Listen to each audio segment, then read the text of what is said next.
नमस्कारम। Magnus Carlsen और Hikaru Nakamura के बीच जो सेमीफाइनल का डे वन हुआ था, उसके 2 गेम मैंने ऑलरेडी अपलोड किया हुआ है। ये थर्ड गेम है, सो इसको भी हम देखेंगे डिटेल में। और जो पहले का स्कोर रहा है वो 2-0 रहा है। सो उस हिसाब से नाकामुरा को यहाँ मस्ट विन सिचुएशन था, बिकॉज ये बेस्ट ऑफ 4 मैच था। और अगर वो भी 2-2 हो जाता है, तो मतलब उसमें अगर 2-2 पॉइंट होते हैं, तो डेफिनेटली लास्ट जो है वो आर्मागेडन रहता है इसमें। लेकिन 2-0 से अगर आप मैग्नस कार्लसन यानी वर्ल्ड चैंपियन के अगेंस्ट आप खेल रहे हो, तो डेफिनेटली उतना आपको बहुत ज़्यादा आपको बूस्टअप करना पड़ेगा खुद को, ताकि वो एक जो मस्ट विन सिचुएशन है, वो एक गेम जो थर्ड गेम है, वहाँ पे आपको स्कोर करना पड़े। और उसके बाद लास्ट राउंड के लिए आप सोच सकते हो। हालांकि इस गेम में जो हुआ, हम उसको डिटेल में देखते हैं। तो हम गेम की तरफ जाते हैं। E4 खेला मैग्नस कार्लसन ने, और कुछ थोड़ा सोचने के बाद हिकारू नाकामुरा, जो कि ऑलरेडी जिस हिसाब से उनको 2-0 का ऑलरेडी स्कोर था बोर्ड पे, उस हिसाब से उन्होंने डिसाइड किया कि G6 खेलते हैं। बिकॉज आफ्टर D4 D6 खेला यहाँ पे, knight to F3, bishop G7, bishop to E2 and E6। ये एक ऐसा डिसीजन था जो एक्चुअली मैं बोलूँगा कि इस पर जो है पिछले 2 गेम का इफेक्ट दिख रहा है। बिकॉज अगर हम देखें तो नॉर्मल गेम अगर मैग्नस कार्लसन के साथ होता, तो डेफिनेटली वो ऐसे स्ट्रक्चर यूज नहीं करते, क्योंकि उनको मस्ट विन सिचुएशन है और यहाँ पे उनको ऐसे पोजीशंस खेलना है जहाँ पर कि उनके पास कॉम्प्लिकेशंस हो, और ऐसे कोई पोजीशन नहीं है जो ऑलरेडी एनालाइज्ड है।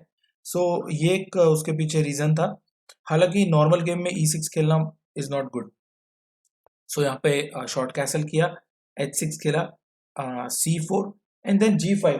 यहाँ पे मुझे याद है जो एनालिसिस के में हुआ था, उसमें मैग्नस ने बोला था कि नॉर्मली B6 BB7 खेलने से पहले H6 G5 एक क्लेवर ट्राई है। बिकॉज उसमें मूव वेस्ट करने से अच्छा है कि आप एक बार नाइट आपका अगर E7 G6 आ जाता है, तो वो पोजीशन ठीक लगेंगी।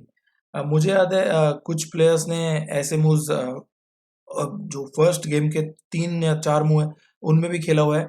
जैसे कि एक प्लेयर ने H6 G5 खेल दिया था, मुझे याद है। और ऐसे कैटेगरी के जो प्लेयर हैं, जैसे जोबावाट स्टाइल का मैं बोलता हूँ हमेशा, उनके पास अलग अलग ऐसे सिस्टम्स होते हैं खेलने के, और वो एक्चुअली बहुत ज़्यादा परवाह नहीं करते हैं कि आप ओपनिंग चॉइस उतनी अच्छी रख रहे हो कि नहीं। लेकिन यहाँ पे G5 खेलने के बाद मैग्नस ने नाइट C3 खेला, नाइट टू E7, और डेफिनेटली उनका ट्राई था कि नाइट G6 आके फिर ये पोजीशन जो है अच्छी खासी कंट्रोल हो जाएंगी। हालांकि आप सभी जानते हो कि मैग्नस कार्लसन बहुत ही एक्टिव चेस खेलने में हमेशा यकीन रखते हैं। सो उन्होंने यहाँ पे H4 खेला, और यहाँ पे इनिशियली लग रहा था कि G4 के बाद maybe the idea is to play knight H2। लेकिन जैसे ही G4 खेला, यहाँ पे नाइट E1 आ गया मैग्नस कार्लसन, बिकॉज उसमें ज़रूरत ये थी कि इन पॉन्स को ज़्यादा से ज़्यादा वीक किया जाए।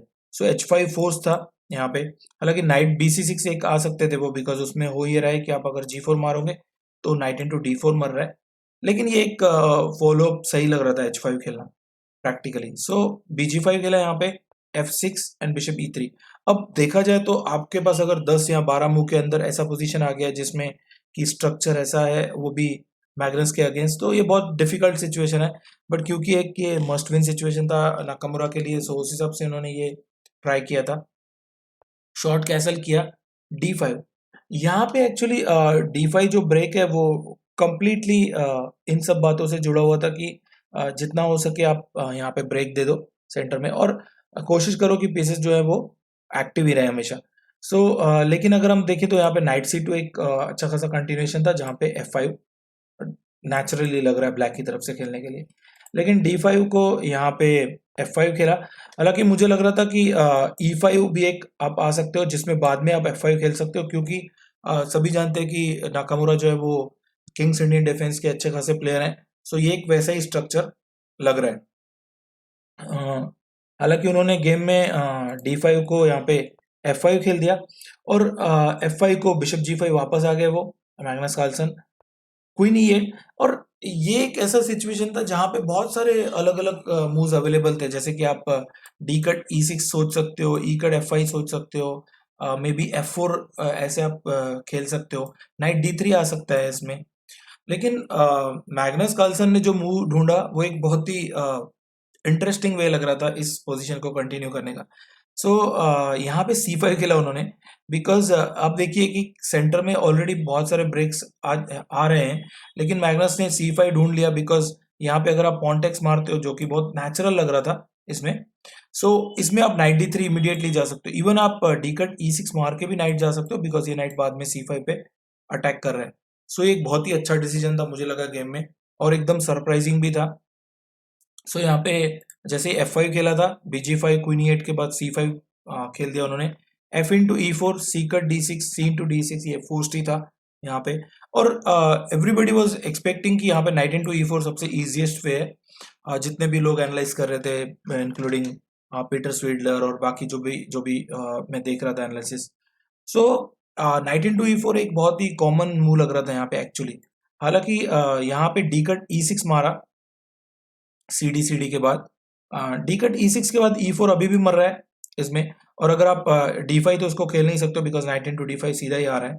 तो यहाँ पे बिशप इंटू E6 मारा, और फाइनली यहाँ पे नाइट इंटू E4 मार दिया। अब इस पूरे वेरिएशन में आप देखिए कि ऑलरेडी किंग जो है बहुत अच्छा नहीं लग रहा है, जबकि व्हाइट का किंग सेफ है। व्हाइट का पॉन स्ट्रक्चर बहुत अच्छा लग रहा है, ब्लैक का पॉन स्ट्रक्चर इतना अच्छा नहीं है, H5 D6 B7 सब वीक है। B2 आप मार सकते हो, लेकिन फिलहाल इतना ज्यादा कुछ उसमें होगा नहीं। इवन कुछ कंडीशंस में आप बिशप इंटू A1 भी अलाउ कर सकते हो, क्योंकि यही एक पीस है जो किंग को बचा रहा है, बाकी सब पीस इतने अच्छे नहीं लग रहे हैं। नाइट D6 बहुत स्ट्रांग आ रहा है, नाइट D3, नाइट F4 आ रहा है। सो व्हाइट के पास बहुत सारे मूव्स अवेलेबल हैं यहाँ पे। सो यहाँ पे सॉरी, यहाँ पे एक्चुअली उन्होंने हम थोड़ा देखते हैं आगे। मैंने एक्चुअली गलत क्लिक कर दिया था। सो यहाँ पे बिशप G5 के बाद हम क्विकली उस पोजीशन में जाते हैं, D cut C D bishop E6, knight into E4 मार दिया। नाइट इंटू E4 को यहाँ पे नाइट F5 खेला ब्लैक ने, नाइट D3। अब बहुत जरूरी था कि जो आपका नाइट E1 पे था उसको जल्दी से रिग्रुप कर लिया जाए, और D6 को मतलब घाई नहीं करनी चाहिए मारने की, नाइट D6। सो यहाँ पे नाइट C6 खेला एंड नाइट F4। अब ये पोजीशन में आप देखिए कि ऑलरेडी जो पीसेस हैं यहाँ पे एक हिसाब से, पर्टिकुलरली इस पार्ट में बहुत ज्यादा ट्रैफिक जाम लग रहा है पीसेस का, और यहाँ पे बहुत कुछ कैलकुलेट करने के लिए भी है। सो यहाँ पे नाइट CD4 खेला, नाइट CD4 के बाद ऑफकोर्स जो आइडिया है वो ये नाइट इंटू E2 आ सकता है कभी भी। BD3 खेला, और बिशप जो है इस डायगोनल में रहेगा तो बहुत अच्छी बात है, हमेशा किंग साइड आप अटैक करने के लिए रेडी रहते हो। और साथ ही साथ रूक E1 आ रहा है, जिसमें क्वीन जो है वो उस फाइल में ही है। आप क्वीन को इधर कहीं नहीं ले सकते हो बिकॉज H5 मर रहा है। सो बहुत ज्यादा प्रॉब्लम्स है, और जिस हिसाब से एक मस्ट विन सिचुएशन था, डेफिनेटली ये एक्सपेक्टेशन तो नहीं था उनका ओपनिंग से। यहाँ पे बिशप E5 खेला ब्लैक ने। अभी आप देख सकते हो कि सभी चारों माइनर पीस, व्हाइट के भी और ब्लैक के भी, सेंटर के इसी पार्ट में, इसी जोन में, और बहुत ज्यादा कॉम्प्लिकेशंस है यहाँ पे। आपको बहुत ही एक्यूरेटली कैलकुलेट करना पड़ेगा कि ऐसा ना हो कि कहीं कोई इंटरमीडिएट मूव आ जाए और सडनली कुछ नया पोजीशन आ जाए। सो आफ्टर बिशप E5 यहाँ पे रुक E1 खेला, जैसे मैंने आपको बोला था कि क्वीन की फाइल में रुक रखना एक अच्छी बात है। सो क्वीन F7 खेला, नाइट इंटू D6। फाइनली यहाँ पे उन्होंने ढूंढ लिया कि after night into D6, actually मेरा बोलना है कि आप यहाँ पे भी पॉज करके सोच सकते हो कि एक्चुअली क्या हो रहा है इसमें। बिकॉज अगर आप देखो यहाँ पे, तो E5 जो है वो फिलहाल तो प्रोटेक्टेड नहीं है, बट आप बिशप इंटू D6 हमेशा आ सकते हो, और उसके बाद D6 जो है वो सब प्रोटेक्टेड है। लेकिन यहाँ पे उन्होंने बहुत अच्छा देखा था कि इस पूरे वेरिएशन में। और हाँ, एक बात और नोटिस करना चाहिए कि अगर सब कुछ एक्सचेंज हो जाता है तो हमेशा ध्यान रखना चाहिए F2 जो है उस पर थ्रेट है यहाँ पे। यानी अगर night into E6, night E6, bishop F5 और ऐसे मूव्स आ जाते हैं, और आप लास्ट में क्वीन इंटू D6 मारते भी हो, तो भी क्वीन F2 जो है वो हमेशा अवेलेबल है।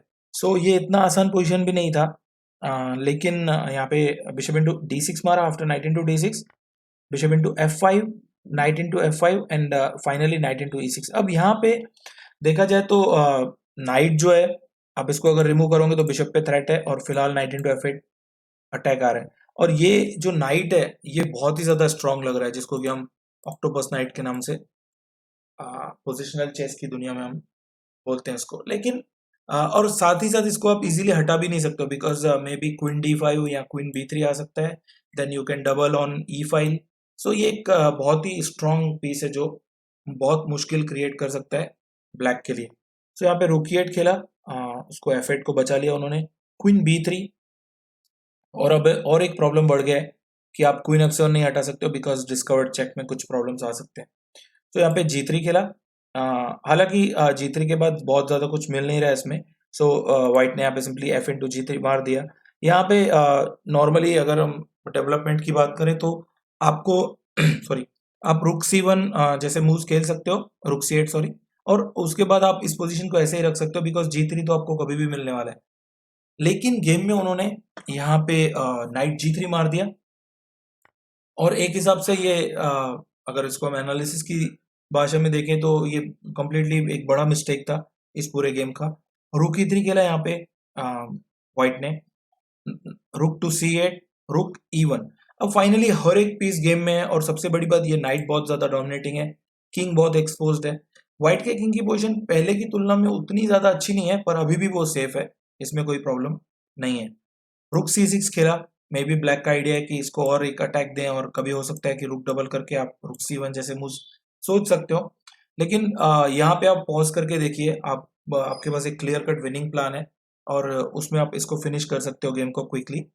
सो हालांकि मैग्नस कार्लसन को यहाँ पे सिर्फ ड्रॉ ही चाहिए था इस मैच को जीतने के लिए, और बाद में चल के इन पॉइंट्स का बहुत ज्यादा फर्क नहीं पड़ने वाला है, शायद जहां तक मैंने टाई ब्रेक देखे हैं तो।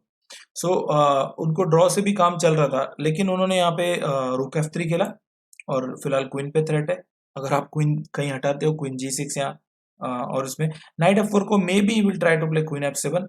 सो यहाँ पे मैग्नस ने नाइट C7 खेल दिया, और मुझे नहीं लगता इसमें कुछ भी बचा हुआ है बिकॉज नाइट इंटू E8 आ रहा है, और उसके बाद रुक इंटू E8 भी आपके पास पॉसिबिलिटी है। सो पीस मटेरियल भी मर रहा है, और किंग का पोजीशन भी अच्छा नहीं है, आपके पास कोई काउंटर भी नहीं है। सो डेफिनेटली इसमें कोई पॉइंट नहीं था आगे बढ़ाने का।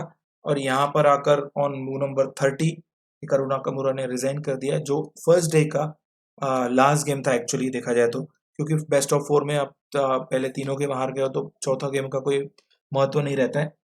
सो ऑल एंड ऑल मैं बोलूंगा कि मैग्नस कार्लसन ने दिखा दिया कि क्यों वो इतने स्ट्रॉन्ग मतलब वर्ल्ड चैंपियन के हकदार हैं, और क्यों वो इतने सभी लोग उनको क्यों इतना मानते हैं। उनके मूव्स इतने स्ट्रॉन्ग आते हैं कि उनको कुछ बोलने की ज़रूरत नहीं पड़ती है। सो बाकी भी गेम्स मैंने अपलोड किया है, मुझे उम्मीद है आपको पसंद आए होंगे। आपने अगर नहीं देखे तो आप चेक कर सकते हैं जाके इस पूरे टूर्नामेंट के, खासकर मैंने मैग्नस और नाकामुरा के सभी गेम डाल रखे हैं। सो आप वो भी चेक करिए, और उसके अलावा दानिल दुबो के भी जो अच्छे गेम्स हुए हैं वो भी हम देखेंगे, बिकॉज जिस हिसाब से उन्होंने डॉक्टर डिंग को यानी डिंगलेरेन को हराया था, वो एक बहुत ही बढ़िया तरीका था। हालांकि हर वक्त वो यही बोलते रहते हैं कि मुझे चाइनीज प्लेयर्स से उतना अच्छा एक्सपीरियंस नहीं है, हमेशा मैं उनसे हारता हूँ, इवन अगेंस्ट सम 2500 प्लेयर्स उनके साथ भी मैं हारा हूँ। तो इवन इंटरव्यू में भी गेम के बाद जब वो जीत गए थे डिंगलेरन से, तब भी वो ये बात बार बार रिपीट कर रहे थे कि चाइनीज के अगेंस्ट उनका रिजल्ट इतना अच्छा नहीं रहा है, और उनको गेम में भी डर लग रहा था कि कहीं मुझसे कोई वन मूव ब्लंडर ना हो जाए।